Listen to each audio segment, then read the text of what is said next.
2022 के विधानसभा चुनाव में प्रदेश की विपक्ष पार्टी रही समाजवादी पार्टी और भाजपा का कार्यकाल उत्तर प्रदेश में चल रहा है। माननीय मुख्यमंत्री योगी आदित्यनाथ जी के नेतृत्व में भाजपा की सरकार उत्तर प्रदेश में चल रही है। तो विपक्ष में है समाजवादी पार्टी और प्रदेश में दूसरी सबसे बड़ी पार्टी भी है और देश में तीसरे नंबर की भी सबसे बड़ी पार्टी इस लोकसभा चुनाव में हुई भी है। लेकिन यह चुनाव हुआ, चुनाव में काफी जगह से प्रत्याशी जीते और कह लीजिएगा कि गठबंधन की लहर में ये प्रत्याशी चुनाव जीते। जिस तरीके से कांग्रेस पिछड़ी हुई थी हर प्रदेश में, कांग्रेस का भी वोट जनाधार इस चुनाव में बढ़ चुका है। लेकिन जो उत्तर प्रदेश में समाजवादी का गढ़ था उसमें कोई भी फर्क नहीं पड़ा, बल्कि वोट परसेंटेज समाजवादी पार्टी का बढ़ा इस चुनाव में। और ऐसा बढ़ा कि भारतीय जनता पार्टी की सरकार तो बन गई है, लेकिन ये सीटें जितनी आई है उत्तर प्रदेश में अखिलेश यादव की, ये बड़ा सवाल खड़ा करती है।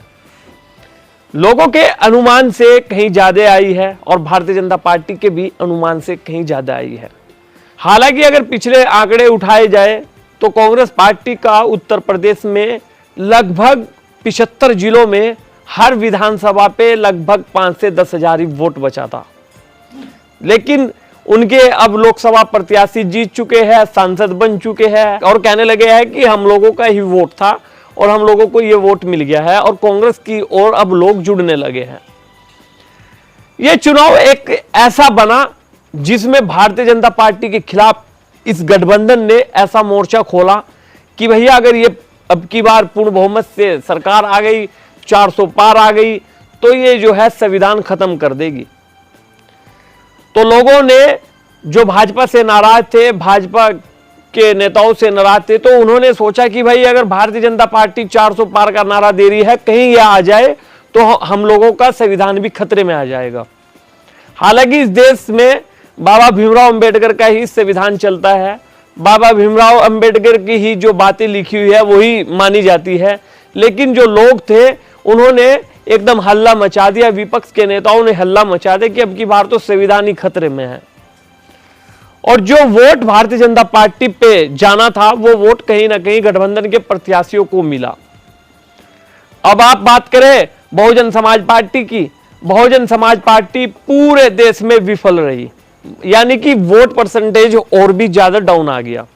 और उसका कारण क्या रहा कि भैया ये खुलकर नहीं बोल रही है और इसको वोट देकर कोई फायदा नहीं। ये जितने भी सांसद गठबंधन में बने हैं उत्तर प्रदेश में, तो कहीं ना कहीं दलितों का भी बड़ा अहम रोल रहा है और मैं तो कहूंगा कि पूरे देश में ही दलितों का अहम रोल रहा है। पहली बात तो यह है कि राजपूत समाज पूरे देश में खिलाफ था भारतीय जनता पार्टी के, और वो अब से नहीं था, लगभग 2 साल से वो खिलाफ हो गया था।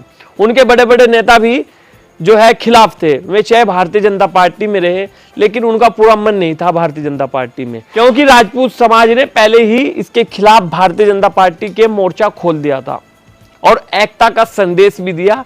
यहां तक कि मान लीजिएगा कि भारतीय जनता पार्टी की हवा ही इस समाज ने निकाल दी, क्योंकि राजपूत समाज का एक वोट कभी नहीं होता, एक वोट के साथ दूसरा वोट जुड़ा रहता है। तो दोस्तों, जिस तरीके से ये पूरे देश में माहौल बना था, तो दलित वोट प्लस राजपूत समाज का वोट कहीं ना कहीं गठबंधन के प्रत्याशियों को मिला और वे वहां पर चुनाव जीत गए। अब सवाल है कि सरकार कैसे चलेगी। अब सवाल यह है कि सरकार कब टूटेगी। जब से प्रधानमंत्री नरेंद्र मोदी ने शपथ ली है, जब से अपने मंत्रियों को शपथ दिलाई है, तब से ही लोगों में एक संदेश है कि भाई ये सरकार इतने दिन नहीं चलेगी, यह सरकार लगभग 6 महीने में या 1 साल में टूट जाएगी। नीतीश कुमार और चंद्रबाबू नायडू कभी भी जा सकते हैं, जब जाएंगे जब देखा जाएगा। लेकिन बहुत सारे लोग कह रहे हैं कि अब की बार सरकार ऐसी चलाएंगे प्रधानमंत्री मोदी अपने नेतृत्व में कि अगली बार फिर पूर्ण बहुमत से भारतीय जनता पार्टी की ही सरकार आएगी।